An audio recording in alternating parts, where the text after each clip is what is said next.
Good morning, and welcome back to our walk through the book of Hebrews. It's a tremendous walk, especially when you dive into the realities of the point of the writer.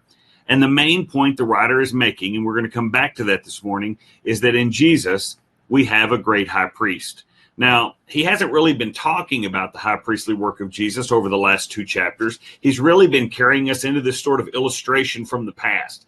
This illustration about the children of Israel who professed God, who, walked through the Red Sea, who painted the blood at the Passover, but then fell away through disobedience, through a lack of belief, and ultimately they angered God and they never entered God's rest. And so the writer of Hebrews has almost been in a parenthetical phase there, where he's been warning us not to do what the children of Israel did, namely, don't fall away, don't run away from Christ. In fact, you'll see that language change here. If you look at verse 16, he says, therefore let us draw near with confidence to the throne of grace, so that we may receive mercy and find grace to help in time of need. In verse 14, he says, therefore, since we have a great high priest who's passed through the heavens, Jesus, the Son of God, let us hold fast our confession. It's just the opposite. Don't fall away, hold fast. Don't fall away, draw near. That's what he's saying. And he's coming back now to the original theme and his main point in the book. If you're reading along through Hebrews 3 and 4, you're rocking along good, especially in chapter 3. We see the illustration of the children of Israel. We see the warning not to have an evil, unbelieving heart that falls away. We understand the warning of the children of Israel and how they didn't enter the land because of unbelief. We see that rest is available, and we see that we ought to fight to enter that rest, be diligent to enter it. And we even see the warning, which we saw last time, that because God's judgment is thorough and God's judgment is comprehensive, he knows. You would expect after that there to be a warning that says something like, therefore, since God's judgment is so sure, don't fall away. Therefore, since God punishes those who disobey, don't disobey. Therefore, since God did this to Israel in the past, don't be like them. That's sort of what you're expecting. And that's where when you get to verse 14 of chapter 4, it's almost like the writer of Hebrews in some sort of bout with ADD ducks out from under you. Because he says, therefore, since we have a great high priest. And if you've been reading along, you're thinking, wait, that's not what you've been talking about. I mean, did you mix up your letters or something? Because we haven't even been talking about a high priest. And it almost sounds like he jumps off theme. That's not what he's doing. He is, in fact, jumping back on theme. This is the main point. You may remember back in chapter 1, verse 3, he's talked about Jesus. He is the radiance of his glory and the exact representation of his nature, and upholds all things by the word of his power. When he had made purification of sins, he sat down at the right hand of the majesty on high. And we talked about right at the beginning, he introduces Jesus as this one who sits at the right hand of the Father. We find out he's the one who intercedes for us. From there, the writer of Hebrews talked about the miracle of the incarnation. And you remember in chapter 2, 17 to 18, therefore he had to be made like his brethren in all things, so that he might become a merciful and faithful high priest in things pertaining to God, to make propitiation for the sins of the people. He's a great high priest. That's what the point was making. When you get to chapter 8, the writer of Hebrews will definitively say it.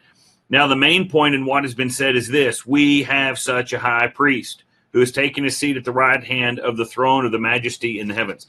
The high priest statement, the high priest argument, the high priest thread is the main thread. Everything else has been to either defend, support, even rebuke in regard to that thread. So what we've seen now is the writer of Hebrews is explaining to us that Christ is this high priest who sits at the right hand of the Father. Now, people didn't like that because they didn't understand the incarnation. He said the incarnation fit perfectly into Christ's role as a high priest because it made him a sympathetic one, right? He came, he walked in our dirt, he lived in our troubles, he felt our temptation. He gets it. He is a merciful and sympathetic priest. And then he began to talk about the reality of clinging to Christ. And no sooner does he say that, consider Jesus. That's what he said in chapter 3, verse 1. Consider this Jesus, consider this high priest.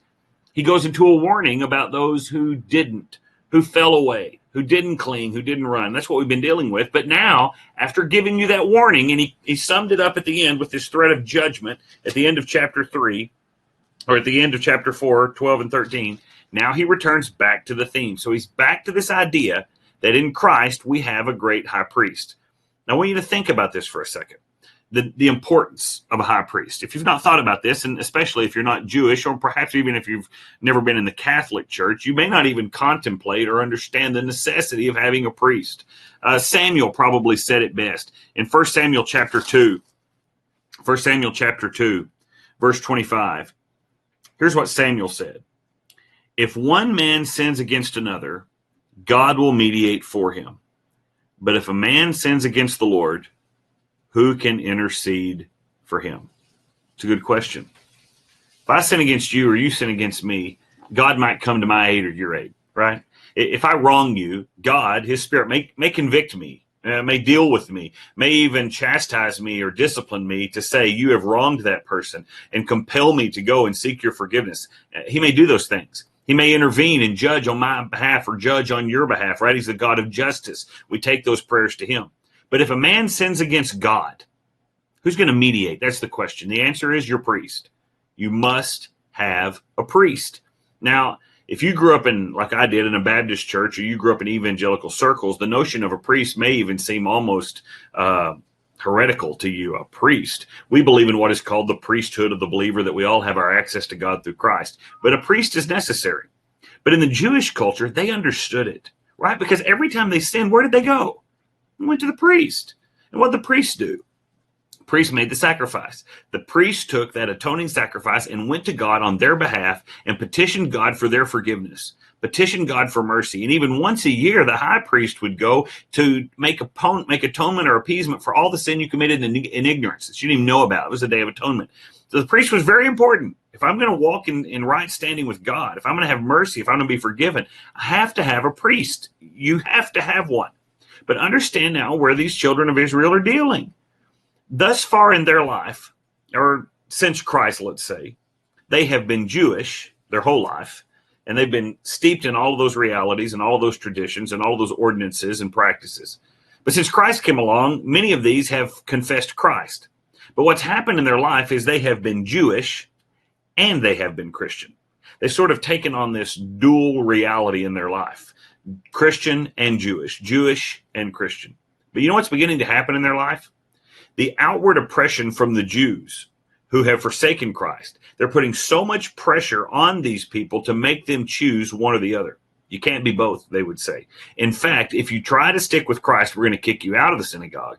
We're going to limit your access to the temple. You're going to lose your high priest. You're no longer going to have access to God. Now think about that. Your whole life was bound up in the reality that you get near to God through your priest and through all those sacrifices. If you're going to leave all that for the sake of Jesus, I think we can agree he better be worth it, right? He better not just be some ho-hum priest. He better not just be some run-of-the-mill, one of many, a pluribus unum, like on our money, one of many priests. He better not be like that. He better be something remarkable. If I'm going to leave the temple, the synagogue, the sacrifices, if I'm leaving all that behind, Christ better be something special, right?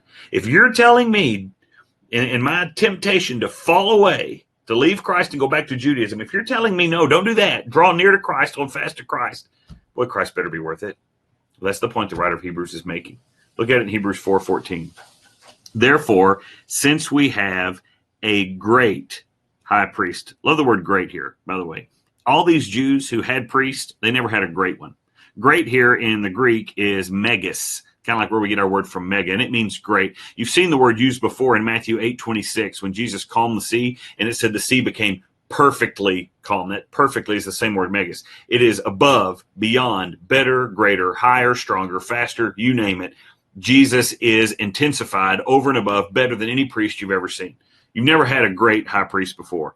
And then the writer of Hebrews begins to tell you why. This great high priest, he says, has passed through the heavens. What does he mean by that?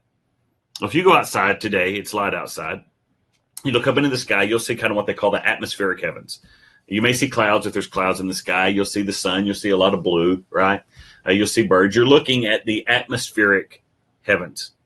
If you go out tonight after it's dark, you'll see what is called the stellar heavens, right? That's where the stars are. You may see a moon. You may see, asteroids or shooting stars or a planet in the distance or a constellation or whatever. You see the stellar heavens. But beyond the stellar heavens is the abode of God. It's where God dwells. Remember, Paul made that statement in 2 Corinthians that he passed through the third heaven, right? And saw things he was not able to speak. It's where God dwells, the abode of God. Well, Jesus passed through the atmospheric heavens. He passed through the stellar heavens, and he now sits in the abode of God. And let me tell you something. No other priest ever did that. You've never had a priest that's passed through even the atmospheric heavens. You've never had a priest that's passed through the stellar heavens. You've never had a priest that entered the abode of God on your behalf. Oh, they would walk behind some man-made veil that hung in a man-pitched tent, right? And symbolically walk into the presence of God for you. But they've never done what Jesus did. He is a great priest. He is Jesus, the Son of God, who passed through the heavens. And therefore, the writer of Hebrews says, let us hold fast our confession. Hold on to it. Don't depart from it. Don't fall away from it. Don't have an evil, unbelieving heart that falls away from Christ. Hold fast to him. I mean, he's the franchise. You've got in him what you don't have anybody else. In fact, look in verse 15. For we do not have a high priest who cannot sympathize with our weaknesses, but one who has been tempted in all things as we are, yet without sin. Consider for a moment that you were in the market for a high priest. It was just open market, and you're going to get on the internet and you're going to do a Google search for a high priest, and you're looking for criteria, and you're looking at all these resumes for a priest. What sort of things matter to you about a priest? Well, you might think about their character. You might think about their accessibility. You might think about, how devout or pious they are, things of that nature. But if you'll think about it, there's really only two things that really stand out above the rest in regard to him being your priest. The first thing you need to know about a priest, unequivocally, is, does he have access to God? Right? Because if he doesn't have access to God, he can't do the work as a priest. Agreed? It doesn't matter how much you like him. It doesn't matter how much he likes you. It doesn't matter how well he prays or reads the Bible or anything else. If he has no access to God, he can never mediate between you and God. So access to God is of the utmost importance. Well, Jesus passed through the heavens. He has access to God. The second thing that really matters is, will he care about you? Because if he doesn't care about you, he's not going to do you any good when he goes before God. I mean, you don't need a priest that goes before God but can't remember you. You don't need a priest that goes before God but doesn't give a rip about you, right?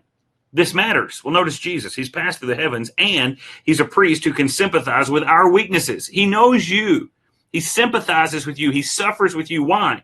Because he was tempted in all things as we are. All temptation. That's what Luke's gospel says. When Satan finished every temptation. Think about the temptation in your life. What is the big one, right? I mean, it can be worry. It can be stress. It can be pornography. We see that a lot in our world today. It can be greed. It can be the mouth. That one gets me oftentimes, right? What is your big temptation to sin? Where is it the button that Satan sort of pushes on you, where he grabs a hold of you and twists and turns and tempts you into sin? Christ felt that same temptation, the exact same. He's been tempted. 1 Corinthians says that no man has suffered temptation except that which is common to man. You don't get some special one, and Christ went through all of them. He gets it. He knows every temptation, and yet he's successful because he was without sin. So not only does he know what it is to be tempted, he knows what it is to defeat it. Oh man, we got some kind of high priest here. So he's got access to God. He cares about you, and he's holy. He's successful. He's good at what he does. I mean, stop looking at the resumes, right? Leave every other priest. This is the one you want. Since we have such a great high priest, look at verse 16. Therefore, let us draw near with confidence to the throne of grace. Time out. You know how many absurd realities are in that verse from a Jewish perspective? First of all is the word us. Us never drew near to God. One man once a year and not without taking blood drew near to God, right? There's no us involved. He goes in on our behalf, but we don't us do anything. Secondly, we don't draw near, right? That one guy went once a year and not without taking blood. You didn't just walk behind the veil. You didn't just go to God. And then he says, let us draw near with confidence. I'll tell you another thing you didn't do. You didn't walk in there, like this is going to work out well. Man, with fear and trembling. Oh my gosh. The story's told of the Jewish priest that have a rope around his leg and bells on his tassel, so that if the bell stopped ringing, that meant he offended God and he died, you drag him out of there. And none of that makes sense from a Jewish perspective. But it does if you know our priest. Our priest is so good at what he does, so successful. Our priest is so active on our behalf that through him we can we draw near with confidence to the throne of grace. Now, why do you want to do that? Because when you do that through Christ, you receive two things. First, you receive what? Mercy. Now, there's a song, I love it, Sovereign Grace music, called Jesus, Your Mercy. And it says, Jesus, your mercy is all my boast, right? And then it makes the statement, whatever I lack, it's still what I need most. Jesus, your mercy is all my boast. Think about that. You don't need anything worse than you need mercy. I don't know what you think you're lacking in life. I don't know what you think you're missing out on, but you don't need anything more than you need mercy. You need mercy. You need a priest that will negotiate your mercy. That's what Christ did. So we go through him to get mercy and to find grace. Grace, why? Because you have a priest who can sympathize with your weaknesses, who knows what it is to be you, who knows what it is to walk through your hardship.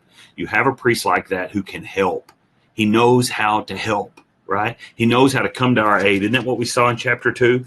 He can come to the aid of those who are tempted, right? 2:18. For since he himself was tempted in that which he has suffered, he's able to come to the aid of those who are tempted. That's grace. Don't leave Christ. Don't have an evil, unbelieving heart that falls away from Christ. You see, the whole point of the writer of Hebrews here is it's not a warning about what you get if you're leaving. It's what you lose if you're leaving.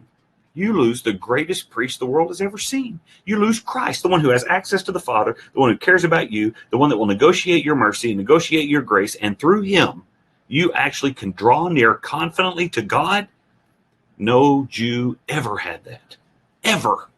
But you had that in Christ. So what are they going to take from you? The temple? The synagogue? Your job? Right? Your car? Your camel? What are they going to take? If you got Christ, you got everything you need. Hold fast to him. Don't leave. Hold fast. Don't leave. Draw near. Today, draw near to God. Think about that. Today, use your priest. Draw near to God. Find mercy, find grace from God. You can do that because of Christ. You go behind the veil. You can go behind the veil. Draw near to God, and you'll receive mercy and grace when you do because of Christ. Ponder that today. And you have a great day in him.